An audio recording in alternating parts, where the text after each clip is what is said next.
Addition subtraction ಹೇಗೆ ಮಾಡೋದು ಗೊತ್ತಿದೆಯಾ? ನಾರ್ಮಲ್ ನಂಬರ್ಸ್ ಇದ್ದಾಗ ನೀವು ಏನು ಮಾಡ್ತೀರಾ? ಡೈರೆಕ್ಟ್ ಆಡ್ ಮತ್ತೆ ಸಬ್ಟ್ರಾಕ್ಟ್ ಮಾಡ್ತೀರಾ.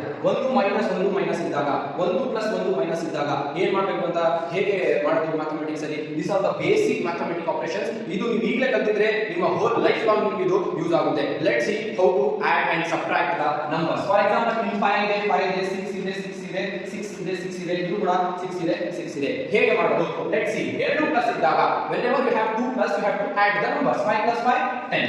ಬಿಗ್ಗರ್ ನಂಬರ್ಸ್ ಏನಾಗುತ್ತೆ ಅದನ್ನು ಹಾಕಬೇಕು ಪ್ಲಸ್. ಇಲ್ಲೂ ಕೂಡ ಅಷ್ಟೇ when you have 2 minus ಅವಾಗ ಕೂಡ ಏನು ಮಾಡಬೇಕು? ಆಡ್ ಮಾಡಬೇಕು. 6 plus 6 12. ಬಿಗ್ಗರ್ ನಂಬರ್ ಯಾವುದು ಇರುತ್ತೆ ಅದನ್ನು ಸೈನ್ ಹಾಕಬೇಕು, ದಟ್ ಇಸ್ ಮೈನಸ್. ಇಲ್ಲೂ 1 plus 1 ಮೈನಸ್ 1 ಪ್ಲಸ್ ಮತ್ತೆ 1 ಮೈನಸ್ ಇದ್ದಾಗ ಏನು ಮಾಡಬೇಕು? you have to subtract both the numbers. 6 minus 6 is 0. then 1 minus 1 plus ಇದ್ದಾಗ ಇದು ಕೂಡ ಏನು ಮಾಡಬೇಕು? subtract ಮಾಡಬೇಕು. 6 minus 6 become 0. ಇದೇ ರೀತಿಯಲ್ಲಿ if I put 15 here I am going to add one number here. So